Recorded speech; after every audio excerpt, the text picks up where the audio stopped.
ইটালির রোমে অনুষ্ঠিত হচ্ছে বাংলাদেশের জনপ্রিয় কণ্ঠশিল্পী বালামের একক কনসার্ট। গানের সুরে ছন্দে মুখরিত হয়ে ওঠে পুরো অনুষ্ঠান। প্রবাসী বাংলাদেশিরা বলছেন, এমন আয়োজন বিদেশের মাটিতে বাংলা সংস্কৃতি ও সঙ্গীতকে নতুন প্রজন্মের কাছে পৌঁছে দিতে গুরুত্বপূর্ণ ভূমিকা রাখছে। বাংলা গান আর প্রবাসী হৃদয়ের আবেগ দুয়ের মেলবন্ধনে রবিবার এক অন্যরকম সন্ধ্যার সাক্ষী হলো ইটালির রাজধানী রোম। দেশের জনপ্রিয় কণ্ঠশিল্পী বালামের একক কনসার্টকে ঘিরে ইটালির বিভিন্ন শহর থেকে ছুটে আসেন অনেক প্রবাসী বাংলাদেশি। প্রিয় শিল্পীর কণ্ঠে একের পর এক জনপ্রিয় গান পরিবেশিত হলে দর্শক শ্রোতারা গলা মেলান তার সঙ্গে। অনুষ্ঠান জুড়ে ছিল উৎসবের আমেজ। শুধু বাংলা গানই নয়, প্রবাসে বেড়ে ওঠা নতুন প্রজন্মের সামনে বাংলাদেশের সঙ্গীত ও সংস্কৃতিকে তুলে ধরার এক অনন্য উদ্যোগ হিসেবেও দেখছেন উপস্থিত দর্শকরা। না কোনো ত্রুটি নাই, খুবই ভালো লাগছে এবং বালাম ভাইয়া যে আমাদেরকে স্টেজে যেতে পারছে, তার সাথে ছবি তুলতে পারছে, এটা আর বেশি ভালো লাগছে। আজকে আসলে অনেক দিন পরে, সাচ এ লং টাইম, 10 বছর পরে মাঝখানে গ্যাপ ছিল এত বড় একটা ইভেন্ট করা।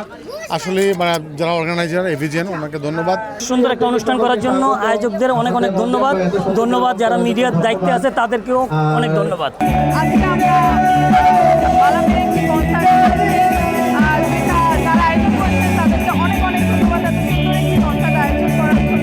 অনুষ্ঠানের আয়োজকরাও বলছেন, ইতালিতে বসবাসরত বাংলাদেশি কমিউনিটির মধ্যে সাংস্কৃতিক মেলবন্ধন আরও দৃঢ় করতেই তাদের এই উদ্যোগ। ভবিষ্যতেও দেশীয় শিল্পীদের নিয়ে আরও বড় পরিসরে অনুষ্ঠান আয়োজনের পরিকল্পনা রয়েছে বলে জানান তারা। ইতালির মাটিতে যে বাংলাদেশে একটা ফ্লেভার বা বাংলাদেশি যে একটা আয়োজন, সবাই যে একসাথে আনন্দ ফুর্তি করা, গান গাওয়া, কাজের ফাঁকে আমরা যখন একটা এনজয়ের সাথে থাকি, তখন মনে করেন অন্যরকম একটা ফিল থাকে। Wow, it's a nice experience. This is the first time in Rome. The Balam is one of the most popular person and singer. আমাদের বিদেশের মাটিতে আমাদের এই ধরনের বাংলাদেশের মতো সংস্কৃতি খুবই কম আছে।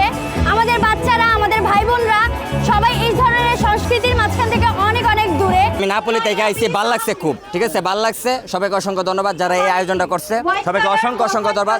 প্রবাস জীবনের ব্যস্ততার মাঝেও বাংলা গান যে এখনো বাঙালির আবেগ ও ভালোবাসার অন্যতম ঠিকানা, বালামের এই কনসার্ট যেন তারই আরেকটি প্রমাণ। Saif Rakib, TVN 24 news desk.